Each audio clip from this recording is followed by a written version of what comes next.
iri jambo equilibre rirakoze ibara mu kintu bita ishengero ry'Imana, kuko uko dusa mu ishengero siko dusa hanze.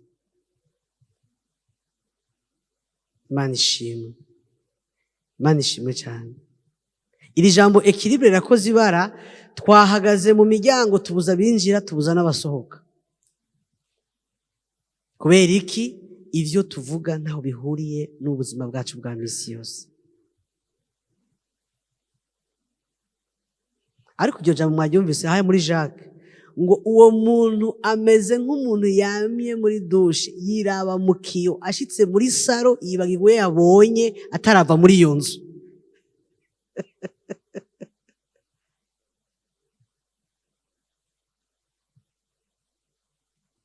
Igihe cyose uvuze ngo nuzuye mpwemu yera, hama ntushire mu ngiro bya biri dogiteri yatubwira, uzokuzura mpwemu yera agomba kuganiriza ko wari diabete.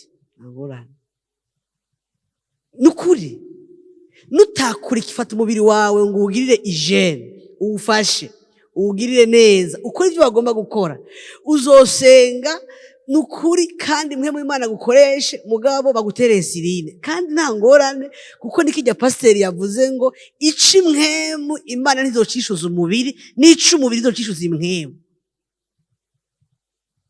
Birumvikana, nugenda gusambana n'umugwayi umugera, Imana ntizokurinda kubera vyakugoye, oyaye izoguharira kuko wasabye ikigongwe, mugabo uzoja gufata imiti y'umugera uzogwara sida.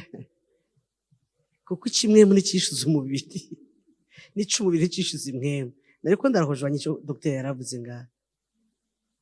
Ikintu ca mbere abantu bitwa ko dukijijwe kitumereye nabi ni ikintu bita desordre, akajagari mu bintu vyose. Fise umutama w'umukoce durahura rimwe mu kwezi kuri Zoom. Musi umwe rero rendez-vous twavuganye ndayirenza. Canabwa ntitwari gusenga, twari mu mwuka. Nukuvuga mpwemu Imana yavyaguye, tuja mu mpwemu. Donc twari kubona na 15h 16h nje n'ubu ntorotse, mpwemu Imana ntiyari bwaturekure. Yambwiye ateka si ikibazo cya mpwemu Imana, ahubwo akorera umuntu agwaye. Kuko birivuga ngo turamuganza nitwe tumutegeka. Ari abantu rega barongoye amashengero bagwaye. Ikindi byo naje kubabwira kandi naje we mu pastor. Jewe muranda baraba nkabona nti aba naba externe bo kwa Rojanti, ni Imana yene kudutabara. Ega ikibazo saba ari kwa Rojanti, ikibazo n'abataragenda bagomba ko bari bo bari. Tugire gucya Yesu. Ega tugize gucya dutabara. Ega ni ngorane pastor. Ijambo rya kabiri pastor yavuze, étant donné que tutashize mu ngiro le principe de Dieu, nta masezerano ashoboka. Ikibazo dufise no musi mishengero, dushaka Imana enfuyant nos responsabilités. Dukeneye ko Imana ikora vya bindi tutakoze la part de l'homme. La part de l'homme ya mihari. Dusomera bitesalonika docteur. Ba mbere 5:23. Tubandanye. Kandi Imana nyina amahoro. Kandi Imana nyina amahoro. Ubwayo iba ariyo ibeza. Ibe ariyo ibeza. Muri vyose. Mwavyumvise, mucira akarongo ngo muri vyose. Impwemu yanyu. Impwemu yanyu. Ubugingo n'umubiri vyose. Vyose. Hamwe bizigamwe. Vyose hamwe bigirene. Bizigamwe. Ngo bizosangwe bitagira umugayo, aho umwami wacu Yesu Kristo azozira. Iryo jambo ririsiguye. Iyo umuntu akubwiye ngo nzosange, haba harimo la dimension ya responsabilité. Iyo umuntu akubwiye ngo ndagusize aha nzosange, ndagusigiye ibi nzosange, tujanye muri ibi en fait nzosange, c'est vraiment une responsabilité. Bisigura ko rero Yesu nagara gutora ishengero, hari ibintu azotubaza. Nibyo bintu bitatu ashaka ko bizosanga bitagira umugayo n'agasembwa. Majambo avunaguye, umubiri wawe wafashe nabi, Imana izobikubaza. impwemu yawe utakoresheje neza Imana izoyikubaza. Umushaha wawe watabaguye utajanye kwa muganga niyagaruka igasanga harimwo agasembwa izobikubaza.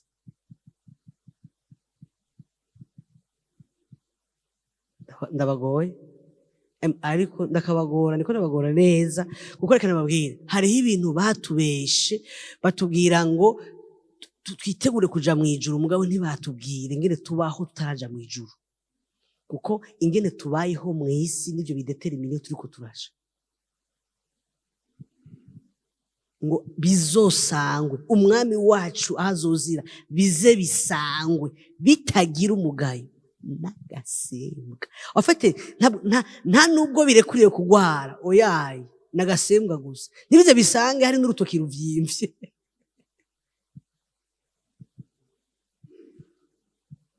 Apana ku hospitalize no muri reanimation, oyaye hariya hoho bizoba vyabaye nabi, ntizisange hari n'ugutwi kwacitse.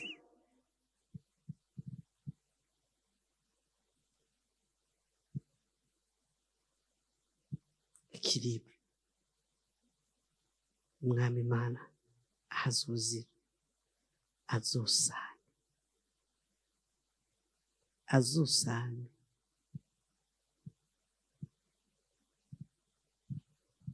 umuntu ameze nk'igiti, ntabwo amababi apfa kuba vert, arafatanye n'iyimizi yashoreye. Ubwiza bw'igiti burafatanye na letwa zayo zikomeye, imizi, umutumba n'amashami n'amababi. Murabona ko n'ubuzima bwa misi yose bufatanye na letwa dimension à chaque fois. Ntushobora kwizera ko iki giti kizokwamira utagiteye ahatuma cama. Haleluya. Ntushobora kwizera ko igiti cawe kizogira des fruits, kizogira ibintu vyiza usize aho wagiteye, utakivomereye mu mizi canke utagihaye amase na ya engrais chimique. Majambo avunaguye, ubwiza bw'igiti burafatanye cane gose, burafatanye n'iyimizi ishoreye. Muca mumbwira ati none ko twakijijwe, Bibiliya ivuga ko twamaze gucika abana b'Imana. Ndavyemera neza iyo twakiriye Yesu ko ducika, tuva muri eta tukaja mu yindi. Mugabo igihe tubenefisia ivyo eta ni mu gihe tuguma muri iyo eta. None ugira ungahantise ko agakiza Imana ivuga n'amaprincipe y'Imana uyapratika 100% ku buryo bavuga ngo ndatondetse ku buryo bijya by'iyo navuye bitankurikira. Hari barabambaza ngo none nguzanye ivyo gute kandi twarakijijwe. Oyaye gukizwa ni kimwe no kuguma mu gakiza ni kindi. Igihe cyose utari kurakurikiza iki jambo ry'Imana rivuga, uri brebis égare, no kuvuga yuko tuye za militaire ari en dehors de la ligne, ari facile y'ugufatwa n'umuntu wese arengana. Donc jewe ndemera ko wakijijwe hari ibintu acakira, mugabo nkacashira koko nigihe akizwa neza. Nukukizwa neza, sukugira adresse dans une église. Oyaye, nukugira Yesu mu mutima wawe. Nuko Yesu agira adresse dans ton cœur. Haleluya. Aho rero uzoje uzumbwira ati by'ibikomere twara hariya, ibyo kugwara mu mutwe twara hariya, aho nigihe uhagaze aho Imana ishaka kuhagarara, aho vraiment uri protege. Mugabo ndababaze, twama tuhagaze ko mbona isi itumereye nabi, uriya muntu uri kuramuraba ubona ahagaze mu kibanza ciza, ajya amaboko yikoreye, yaremwe ngo ahikoreye. Raba bya bwonko bwiwe bwikoreye aritere, mbega none aritere yaremwe ngo yikorerwe n'ubwonko. Hajya naho usenga nabi, upfa kuba wikoreye ya aritere gusa. Kandi babwire rero ibituma twikoranya amaritere ni byinshi. Bash ubisanga ku kazi, ukabisanga muhira. Jahe n'umuntu anukiye muri bisi tutazinanye, ambwira ngo mbega aho winjira uturaba, ngo nda gutumye kuturaba. Ndavuga none amaso ninjire mpumirije intebe ndayibona gute? Umva ngo ninjiye muri bisi ngo nguma ndaba abantu, mbega ntushobora kwinjira ngo wicare ahubwo muturaba. Hari umuntu agutuka atakuzi. Ajya maferuje nayo agikora, negeze kwihagarara ko umuntu wa bisi asharaza carangonga, hama nca ndashiramwo bashakirinyota kugira ngo abapolisi baze gupima, acambwira ngo urakomeye mu mutwe. Uwa bisi niko yambajije, uravuye mu modoka bapima, urakomeye, hari abantu bagihagarara. Nagenda babwire ngo igihe cyose ngo nta bantu bagihagarara kuri feruje kandi zari bwapfe. Ndabwira none wowe wangonze inyuma ndi kuri feruje, ngo hari abantu bagihagarara kuri feruje. Nagenda babwire ngo iyo ubwonko bwikoreye artère, feruje ntibuyibona. Hacaje ico bita les antivaleurs. Yacirinjira mu modoka, nca ndanyoka, ntwara yamburumburu yaje, ntwara mu buyenzi, kandi nagira ntutse, urakomeye mu mutwe. Hari abantu bagihagarara kuri feruje kandi yari yakice. Iyo turiko turaraba ibiba uno munsi, mbega indangagaciro ziracariko ziraba. Yesu ntiyaje gukuraho imico, ariko yaje kuyikomeza. Umuntu aravuga Yesu, mugabo ugenda muhira ugasanga ntagira valere n'imwe. Umuntu yarantutse. Uri umurundi wenyine ugihagarara kuri feruje. Ndagenda. Ndagiye ndibaza, none ni jewe nyine mpagara kuri feruje. Kubera iki? Iyo ubwonko bwikoreye artère, ikintu bita imico n'imigenzo n'ijambo ry'Imana wishira mu ngiro n'ibikunda.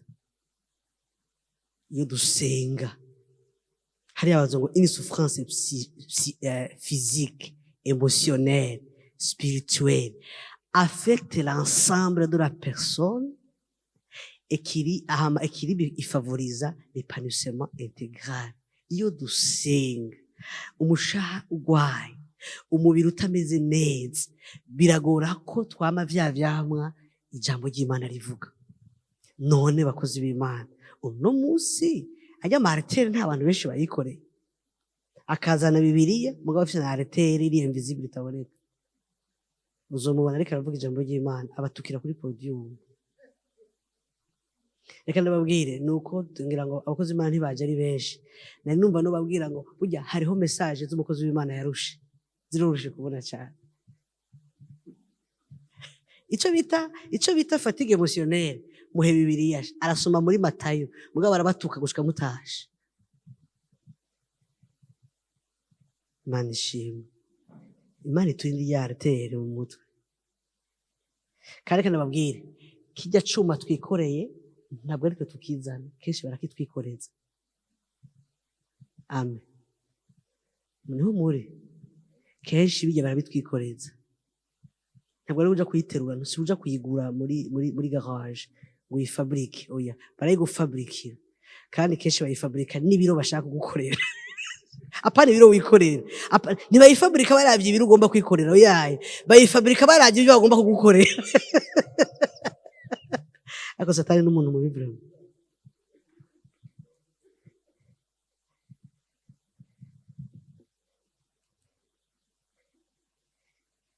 Tugasha tubaho mu buzima bwa misi yose ari guhura n'abantu utwara umutima bagacumita imbugita. Umutima wawe wamuri kuri masparadra kubera bawubaga buhura nabaho uciye hose. Afite umengo abantu bose muhura bagendana twatubugita bakoresha kwa muganga, kenda barabaga. Umuntu wese abaga hageze, kandi umuntu wese akabaga hashikiriye. Ugasanga wowe uri byandashe.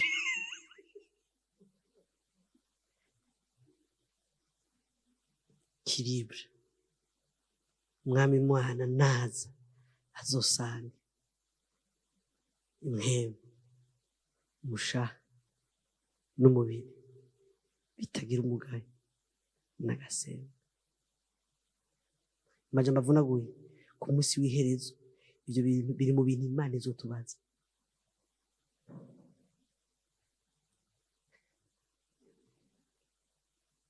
Umuntu yikoreye artère acavuga nabi.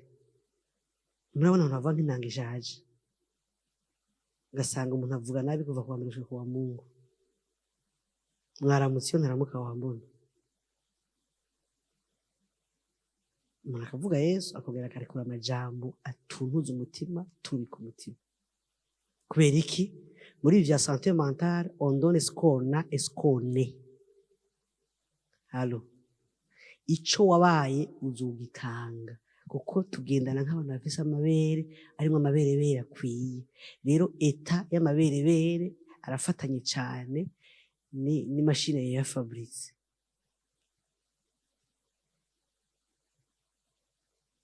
Sininya kubivuga, je mvuka mu muryango conflictuel aho papa Tash mu gukubita mama yabanza kudutondekesha twese ku murongo kujyaho kwidarapo, agaca avuga ngo raba ingene zubakwa,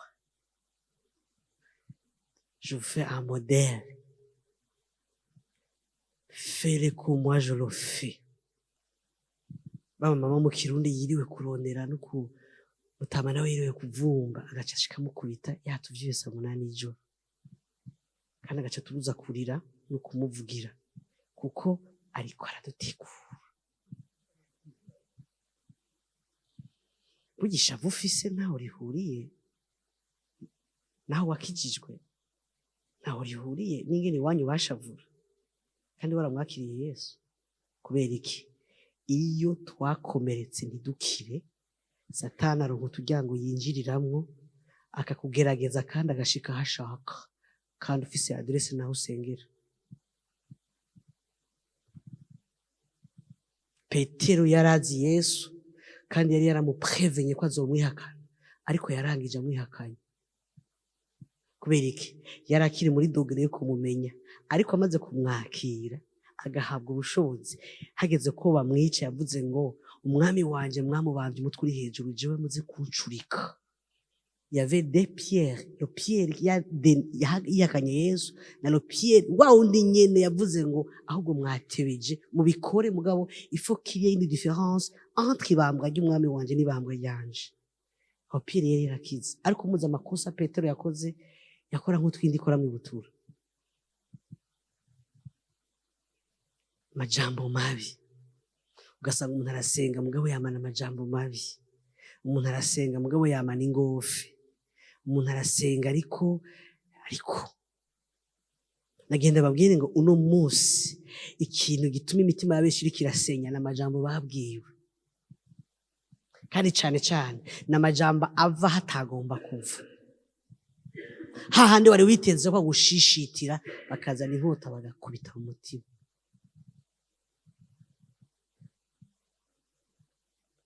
Ibi birakomeye. Ni ibi rero muca mubona twama gusenga. Mwabonye kijya gicapo, ujya umuntu areka arashiramo igitoro mu modoka, kandi imodoka irahagaze, kandi akashira muri reservoir.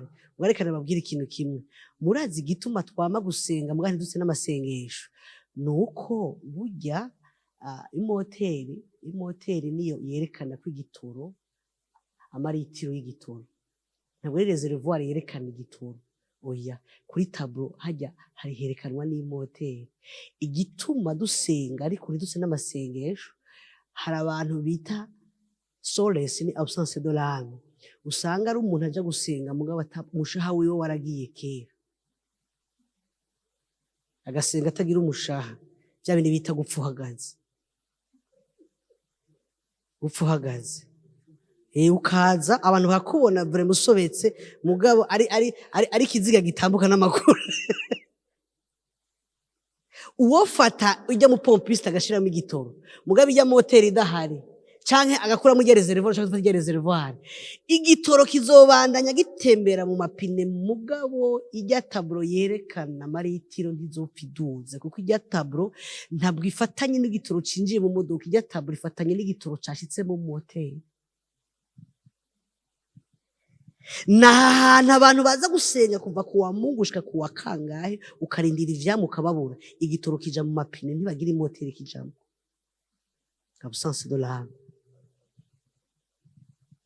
N'ahantu umuntu akubwira ijambo ry'Imana ugafashwa mugabo wasanga muhira ugasanga afise inkoni, abantu batondekesheje droite ari inyuma kujya kugisoma. Kubera iki?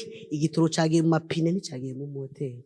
Kandi efe y'igitoro mu modoka nko kijaho cagomba kuja, igihe kigiyeho kitagomba kuja, abantu bose bazobona ko waje kuwa Mungu, Mungu ntibazobona ivyamwa byo kuwa Mungu, kuko igitoro cagiye mu modoka mugabo nticagiyeho cagomba kuja.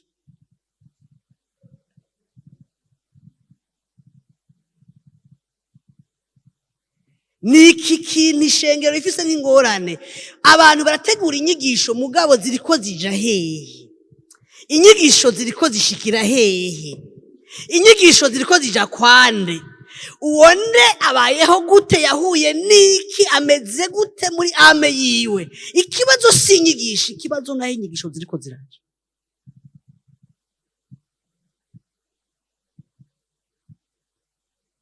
Kandi reka ndababwire, étant donné que Satani azi ko inyigisho ziriko ziraja ahatariho, ntazotubuza kuza, kubera ko kuza arazi ko ata impact bizogira.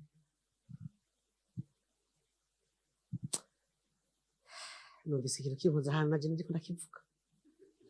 Ntazotubuza ko ama eglise yuzura, azotubuza ko dushira mu ngiro ibyo twakwiye muri eglise. Kuko reka ndababwire, ibishigwa mu ngiro bijya abapastori batubwiye, bishigwa mu ngiro n'umushaha. Igihe umushaha ugwaye ushira mu ngiro ibigwaye.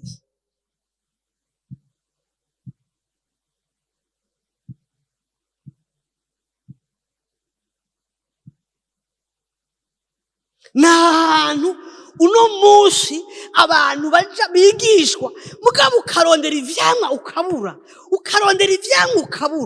ukarondera ivyamwa ku mukristo ukabura. Kubera iki? Ikibazo si inyigisho, ikibazo naho ziriko zirashika. Ikibazo si inyigisho, ikibazo n'umutima uri kurazakira. Ikibazo si inyigisho, ikibazo n'ikibazo ziriko zirashikiramwo. Iyo umuntu agiye ku mupompiste kuri station yugurura reservoir, raba kijya gicapo cyo munsi, reservoir icinjira, hariho itiyo iva muri reservoir ikijana mu moteri.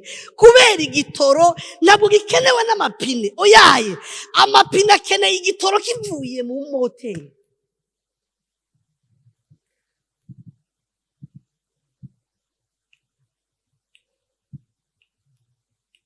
Sengeri moteri nyinshi ziragwaye. Ico gituma hariho ibisa uko bisa uno munsi. Biroroshe ko tunyonga rijya kinga mu gihe igitoro cyo kiraje mu mapine. Ubeho mbeho twamenye dukuze, gasanga abana b'Imana barasenga mugabo banyonga ririya kinga. Birivuga ngo aho babiri canke batatu bahuriye bahuje umutima n'inama, ico bazosaba cyose nzogikora. None bari abantu rijya kinga rikorera abaserve, berya rikinga rikorija hehe? Hagiye kishi mashenga ngo twirukana ngo abadayimoni ngo bateye ishengero ngo kudashika kure. Si kibazo, oyaye rijya kinga muri ko muri nyonga gute?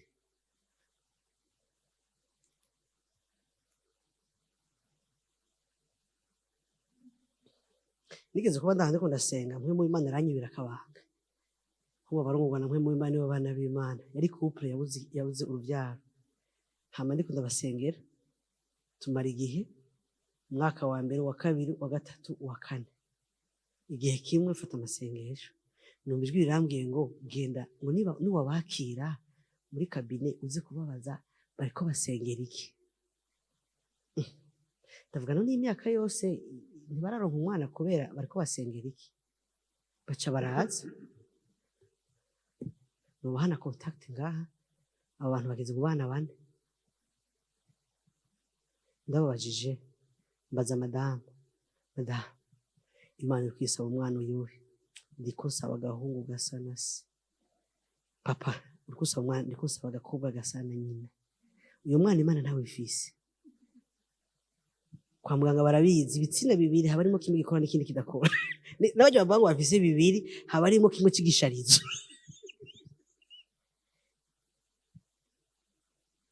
Ndababwira ntigenda muvugane rero.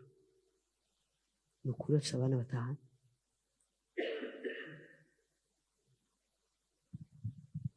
Rijya kinga iyo dusenga turahuza umutima n'inama. Kubera iki? Stress, ibikomere bitubuza guhuza umutima n'inama. Mbega iyo dusenga umugisha Imana yaduhaye mu ishengero tuwuprofita kumwe, utubera umugisha kumwe, canke n'umugozi turirwa turakwega. Mbega ujya mugozi niba Imana yaduhaye ngo yanikira impuzu tuzozanikira ryari, tuzoheza gukwega ryari? Hari n'abantu bazokwega gushika Yesu agarutse. kubera baragwaye. 69. Abantu bakaza gusenga bakaba tubona twambaye amakoti mbwa muri 69. Santé mentale irafise uruhara runiniya kugira ngo twubake le corps de Christ il équilibre.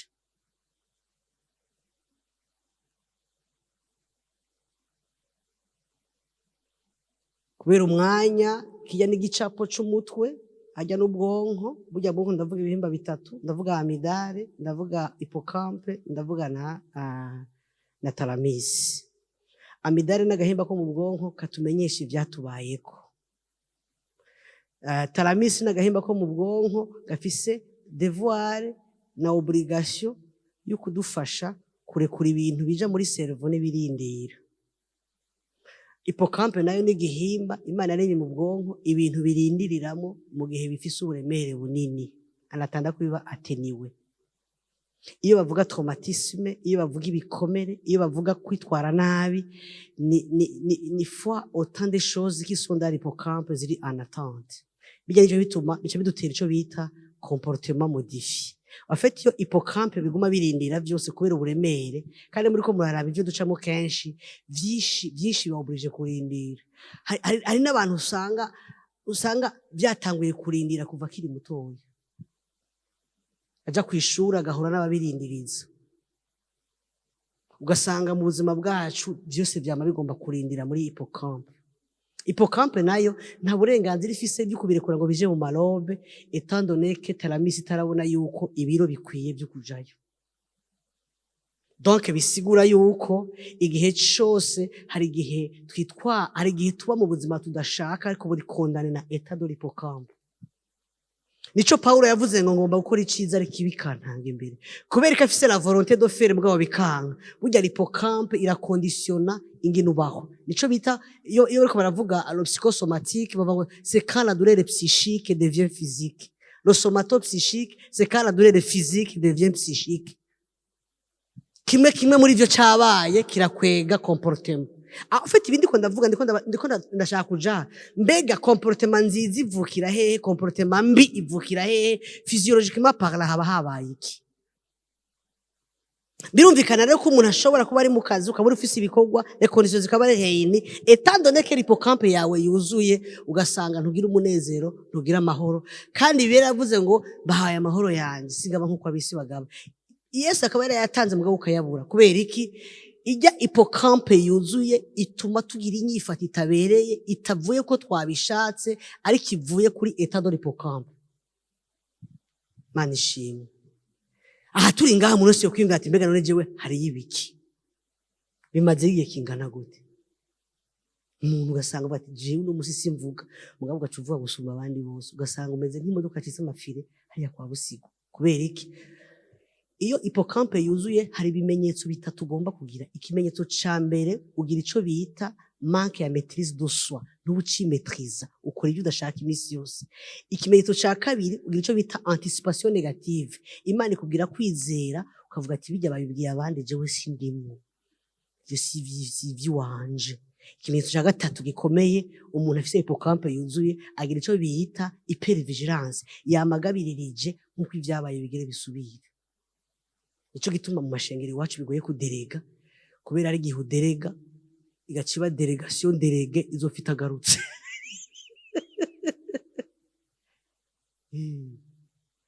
Kandi babwire mu mashengero no musi turafise n'ikibazo cyo gutaronka aho tuderega, kuko abo twagomba kuderega ntibari delegable. Ugaca uvyitunira ko bigaca bikwica. Kubera iki? Imana yashatse ko tukorera muri interaction, aho jewe nzana intebe undi akazana itapi hama tugaforoma ikintu kimwe. Tugwara amabena aho turaza kwiraba twihuta kumva z'umwanya dufise. Sinteba ndabinyarutsa, turavuga kuri stress, turavuga kuri ingene yigaragaza mu mubiri, turavuga kuri burnout, turavuga ingene yigaragaza nayone ibimenyetso vyayo rapidement parlant, sinza guteba mu matext maza kuvyisomera. Turavuga aya manifestation ya burnout na ntuze na stress mu mubiri byose, turaza kuvuga ama faux traitement muno mwanya muto dusigaranye hama turaza kuvuga ku kintu citwa ingene twogira prevention. Ureka ndababwira ikintu kimwe mu bintu bituma uno munsi turiko turakora ibitari vyo, harimwo ikintu bita uburemere bw'ubuzima nibyo turiko turacamwo. Turaza kuraba hygiene hama turabe ingene twimeta en pratique. Ncasubiza umwanya kiya sindagiteba ko ni psychosomatique. Le psychosomatique ni gihe umuntu yumva information appétit gacicika ariko arafungura, information yaciye mu gutwi mugabo appétit c'est d'ordre physiologique. Ni gihe umuntu yumva information estomac igacimujya kandi atayagwaye. Estomac c'est d'ordre biologique mugabo information yaciye mu gihimba psychologique. Ni gihe kimwe cantrena ikindi. Nimwe pasteur reka aravuga rero ni mu gihe icaciye muri psy kizana ikibazo bio canke physio. Baguhaye information umutima uciye utera cyane, haba habaye iki? En fait umutima buriko ashaka gusepara l'adrénaline n'amaraso. Mu mitsi hari utuntu bita utunabe phréatique ni utuntu dupermeta ko amaraso asirikira neza. Iyo rero umutima usunitse amaraso kugira yirige le cerveau, kubera ujya murindi ucuhitana twa tuntu tumeze nk'utunure turi mu mitsi bikaca biduga. Ingene umuntu yubatse nawe imitsi yacu uva mwino udugigira amakaribre manini ariko yagera ngaha karibre zigaca ziba ntoya. Kubera iki? Imana avuri minimize yuko hari ibintu baba biduga muri cerveau bitagomba kujayo. Rero ya maraso araduza arimo ya adrenaline ya nkabuzo y'uruhagarara ahameduganye na twatunure bishitse ngaha biciye bibusha. Quantité y'amaraso yagomba gushika muri cerveau igacishika yari nkeya, lo cerveau igacija muri désert, yaja muri désert igacigira délestage, nivyo bita paralysie. Kandi byo bashaka kuzana kwijambo bakubwiye gusa ukavyuka umuntu wahindukiye canke hari ibihimba bimwe mutagikontrola. Aya ma AVC hémorragique c'est la même chose. Uko gumugira gwa ruhagarara niko twatunura tuguma tubusha turabusha twagera ahantu mu makaribre hatakiboneka nahaca n'uturaso na dukeya.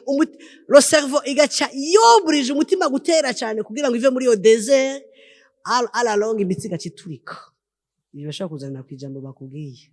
Nico gituma aya mamaladi metabolique yihuta cyane aho utabona evolution kenshi azanana muri environnement contraignant bigaca bishikira mu mutima utari prêt à subir canke à s'adapter contre cet environnement. Diabete, aya diabete nawe yagwiriye murabibona, no kuvuga ko a force yuko umuntu yama muri gwa ruhagarara hagera ahantu le cerveau ija ndari ivresse. Umuntu ashikiriye muri ya some yitwa la prof turaja kuyiraba aho mubiri ugira check up ugaca wihenda ugakora ibitari byo. Haruhande kumanura isukari ukayiduza, haruhande kuyiduza ukayimanura hariya muri pancreas, umuntu akavyuka glycemie yaduze. Kandi à vrai dire biologique mbiterekana revolution ari kibazo, bagakubita ama insuline bikanka ko bayistabiliza. Kubera iki? Muri motel hahandi haje igitoro, iyo hagwaye nino rirashikirwa n'uruzara rurashikirwa. Cancer ni multiplication de cellules nayivuga sous contrôle y'abaganga bari ngaha vyose biba dusinziriye. Amaserire hari gitigiri c'umubiri kitarenga kandi kitaja muzi, iyo kirenze urayigwara niyo umusi urayigwara. Majambo avunaguye le psychosomatique navuze ngo c'est quand la douleur psychique devient physique. Igihe ushobora gushikirwa n'ibikubabaza bikaguhereza ingwara zigaragara ku mubiri. Kandi bireke ndababwire igihe le traitement de l'homme en 3 dimensions, il y a 3 questions. Ugiye kwa pasteur akubwira ngo uvuga ivyaha vyawe, abashaka kugira hane gufasha impemu. Nuzi wanje muri kabine nzokubaza ivyakubabaje. Nugenda kwa Yves hari yazokubwira ngo ubabara hehe. Kandi ivyo bibazo bitatu mushobora kwibaza hatariho kuko ntiguhereza result. Ugiye kwa Yves ntazokubwira ngo uvuga ivyaha vyawe kubera Yves ntari destine gutereta ivyaha. Kandi nanje nuja muri kabini wanje sinzokubaza aho ubabara kubera sinje jo kuvura umubiri, nzokubaza gusa mbwira ivyakubabaje. Birakubwira ngo nyereke urutoki rwavyimvye. Kubera iki? Ikibazo cyose kibazwa sur la dimension. Ni ikindi ko ndashimangira cyo pasteur yavuze, kimwe ntigisubirira ikindi, ariko le comble de marere kimwe kiragwaza ikindi.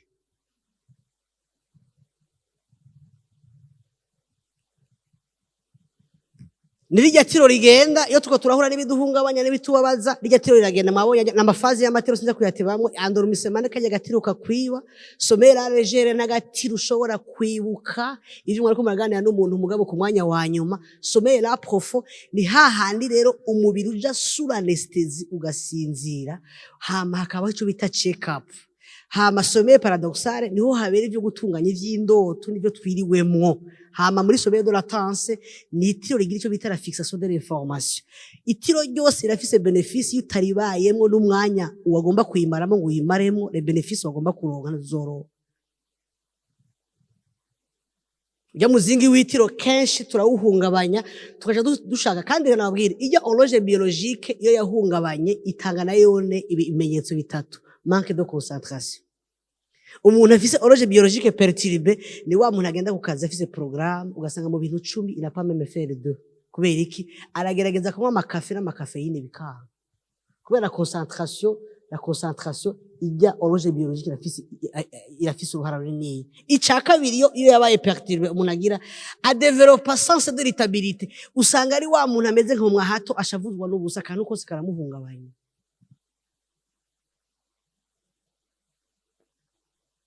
hama ica gatatu gituma ikimenyetso kindi coco ndaza ko ari psychiatrique nico bita anyozonyozi ni gihe umuntu acatangura kubaho mu buzima bw'ubugwayi atemera kwagwaye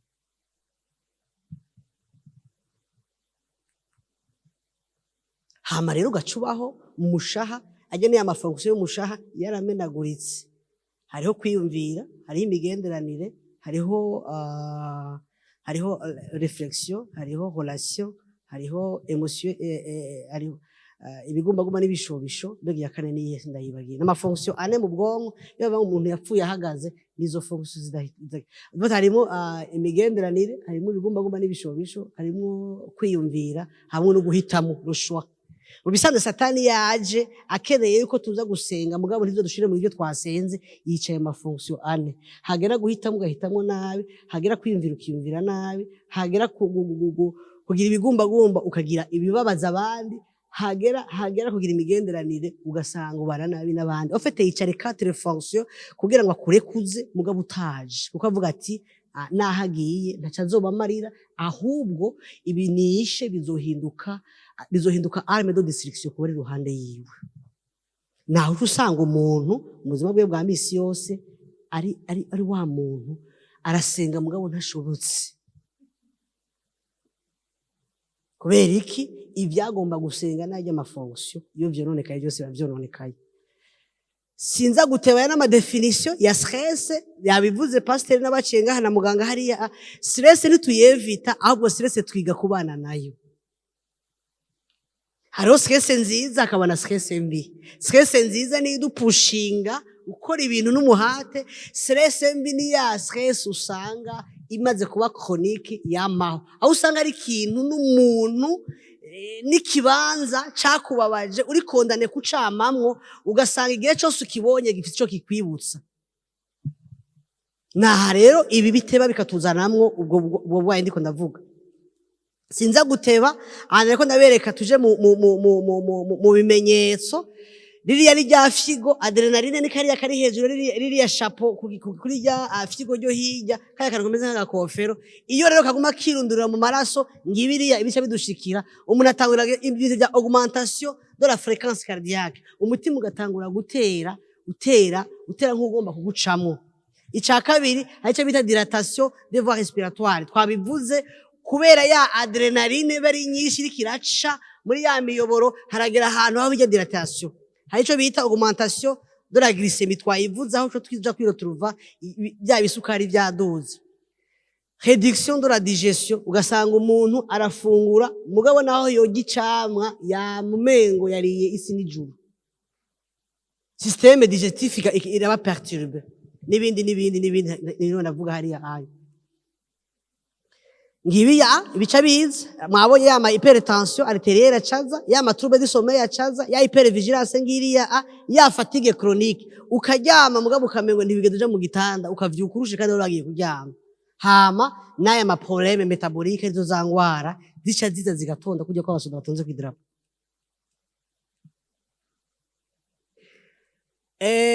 izi ni inkabuzo zikora ni yindi nkabuzo sorry ni cortisol nayo iri mu nkabuzo zikora mu nkabuzo z'uruhagarara nayone iyo yahuye ndavuye gute iyo yisokerese canke yabaye muri twe mu mwanya muniniya nayo nitera biriya bibazo murambabara ndiko nagira un tout petit peu de résumé kuko urumva on peut pas ibintu bifata umwanya munini on va laisser le PowerPoint muzoyisomera mugana ukwerekana qu'est-ce qui nous arrive nibihe bimenyetso bidushikira iriya ni cortisol nayo ne murabona yuko ituza n'ibimenyetso byo ku mubiri bimeze nk'ivyo adrenaline iyo yisutse ama maladi ngiriya aho umuntu acatangura araburiya muntu ingene agira arandura imishatsi yiwe natangura kumva ibintu bihindutse ngiriya irisere n'ama migraine umuntu akamana ibinini mu isakoshi umutwe wanka guhera gucika umugongo indi hagizo z'umutima ngize yari ya munsi ngiriya rya muntu yifashe mu mutwe ariko aravuga ati mbega none jewe isi ndayitambukira ko canke ndayikoreye raba kuri rya foto yo hirya insomnie aho umuntu agenda mu gitanda yaryamye aho abandi baryamye mugabo akarara yicaye kubera iki ibi bintu satani atuzanira by'uruhagarara biheza bikaza bikadutera kubaho nabi ni burnout nayo ni muvyara ni muvyara wa ntuze wa stress sorry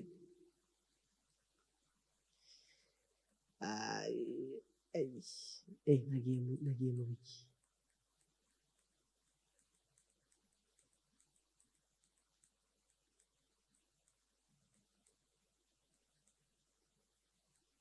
amasinya ya burnout byanyarutse okay nyene by'ibirahurano ari gihe bitugora nyene bitugora okay tako turavuga kuri burnout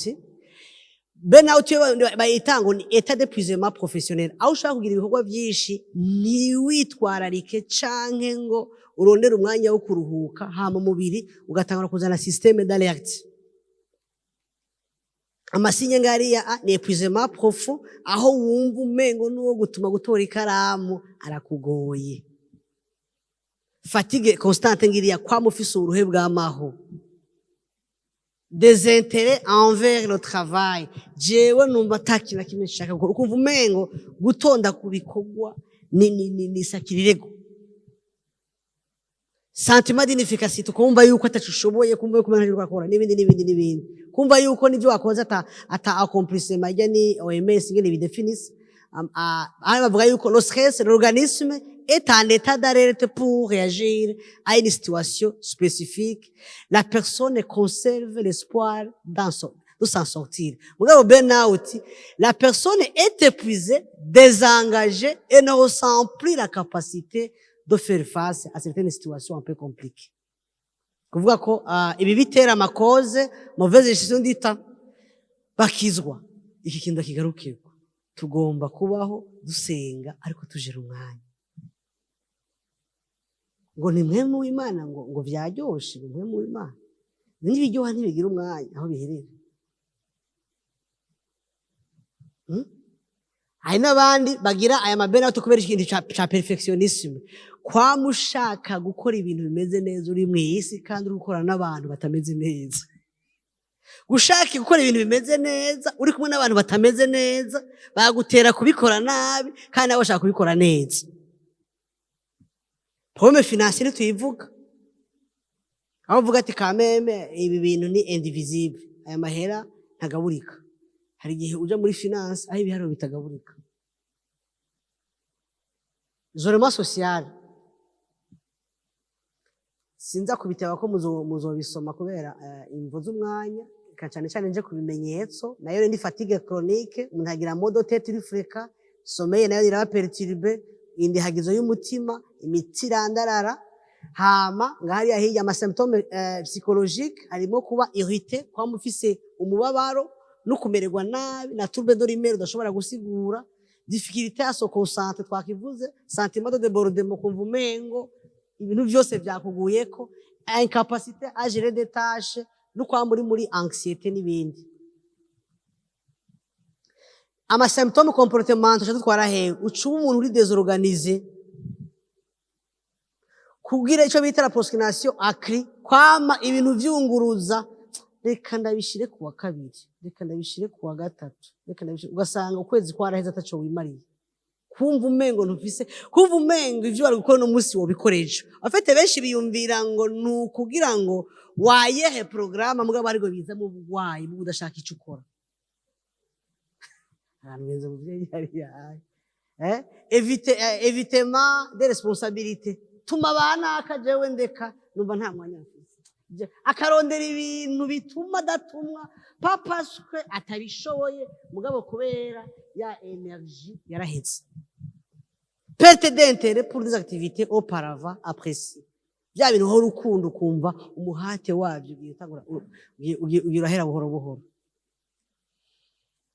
sentiment d'être vide émotionnellement umuntu afise burnout ameze nk'imodoka yakamye igitoro aba yumva umengo afite kuba vide émotionnellement nasanze ari ikintu cambere kibi cyane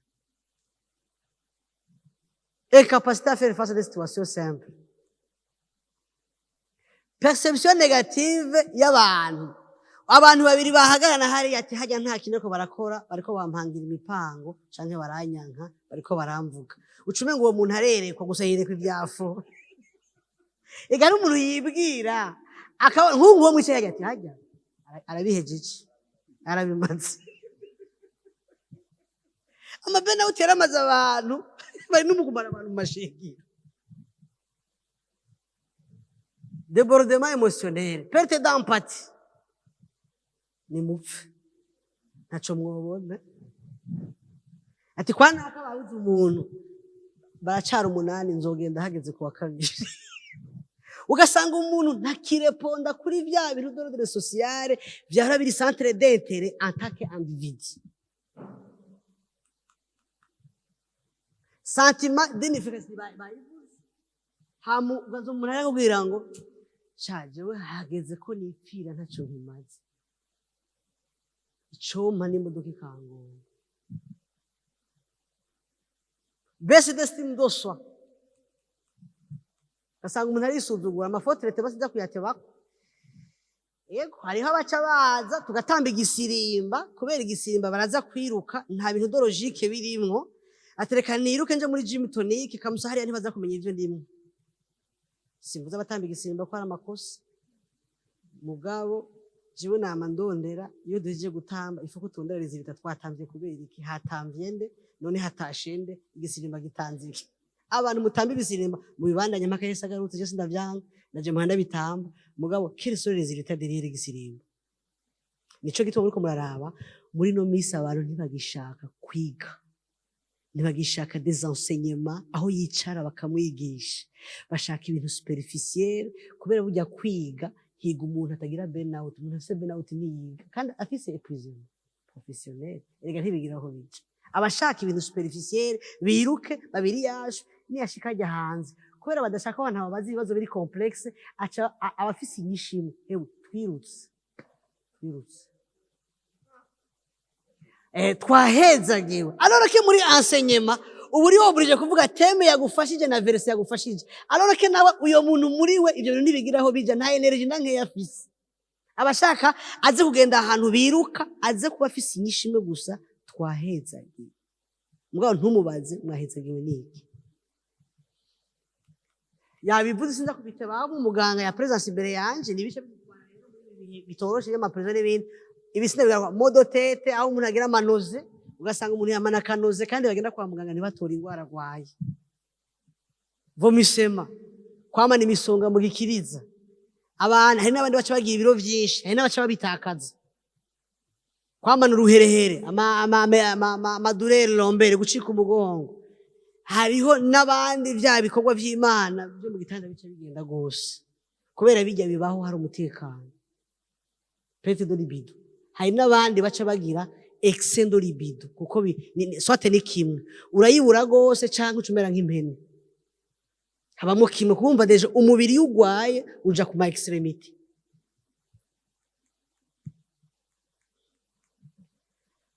Prévention ubwa mbere nuko twogira équilibre entre le travail et vie personnelle. Umuntu akamenya ngo nakoze ko ntashe reka nje kuruhuka. Reka mpindure. Apana gutahana amamashine no gutahana itaburiya mu cumba. Abaganga bari ngaha. No gutahana abagwaye mu cumba. Basige kwese azorinda garuka bakigwaye. Sivyo gabaganga. Pastor abakristo basige Yesu azorinda garuka abakristo bagihari kandi bagikeneye bya bindi. Kenshi turiyibagira tugasanga ntitugira amaberebere dutanga kubera hava ntitwahateguye neza. Gérer les attentes et les exigences. Kenshi aho umuntu usanga yama yubatse ikintu ingene kigomba kugenda kitagenze kwa kundi nyene agaca gwara mu mutwe. Umuntu akamenya ko on a toujours des limites. Adopter des habitudes de bien-être. Ukaja mu gasport. Ukaja muri ukakora ibintu en dehors ya vya bindi wa mama. Créer un environnement de travail sain. Développer des relations sociales et soutien.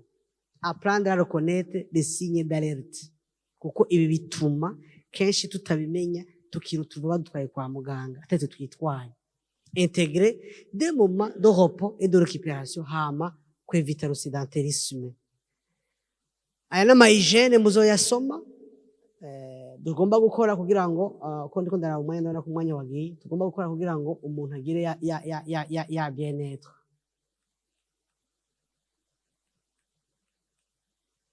Murakoze shimye kugarukiriza ngaha negeranije umuntu n'umubiri, umuntu n'impwemu, umuntu n'ubugingo. Iyo dusenga tugomba gusenga twitwaritse umubiri, twitwaritse umushaha kugira ngo impwemu yacu igubwe neza. Ica kabiri, ivyo duhura navyo mu buzima bwa misi yose biratwafekta, tugomba kumenya ko hari ico bidukorako. Ikibazo si bitwafekta, ikibazo n'uwabaye affecté ntamenye ko yabaye affecté. Majambo avunaguye ni byiza ko wiyumviriza ukaraba ngo mbega uko nahora niko nkiri, nta shavu ryaduze, nta kwihangana kwamanutse, nta tiro ntagisinzira, nta irritabilité mfise, nta kuntu hari ibintu aciha. Ni byiza ko umuntu agira l'exercice d'auto-évaluer dans la mesure yo kumenya ngo mbega ivyambaye ko ntaco byahinduye muri jewe, kimwe twita le comportement modifié. Ica gatatu, ni vyiza ko umuntu yamaze kumenya ko hari ivyo ariko arahura navyo bikomeye ashiraho mécanisme d'adaptation kugira ngo kuko fete ari gihe duhura n'ama circonstances tudafitiye ubushobozi yo guhindura ariko tugerageza kwiyadapta kuriyo kugira ngo ntaduhindure. Ivyo udashobora guhindura on s'adapte ko bitaduhindura. Ica kane, ni vyiza ko iyo tubonye ko hariho des environnements contraignants et résistants tusenga Imana, tubwire Imana ngo Mana ibidashobokera abantu bishobokera wewe. Tukaja mu Mana, umuntu agasenga akisonzesha kugira ngo Imana nayo ije muri ya dimension surnaturelle twe tudashoboye. Ica gatanu, ni vyiza ko umuntu arondera environnement imufasha mu gihe ku giti ciwe yumva atagifise ingufu zo kubikora. Si vyiza kwiyugarana ko kenshi satana amakosa dukoresha, il nous enferme dans un cercle vicieux, là où il nous ramasse, il nous utilise quand il veut et où il veut. Ni vyiza ko umuntu qui sort de l'environnement contraignant et cherche une personne de soutien et puis bituma ugira ico bita la décharge émotionnelle. Mani bahezagire.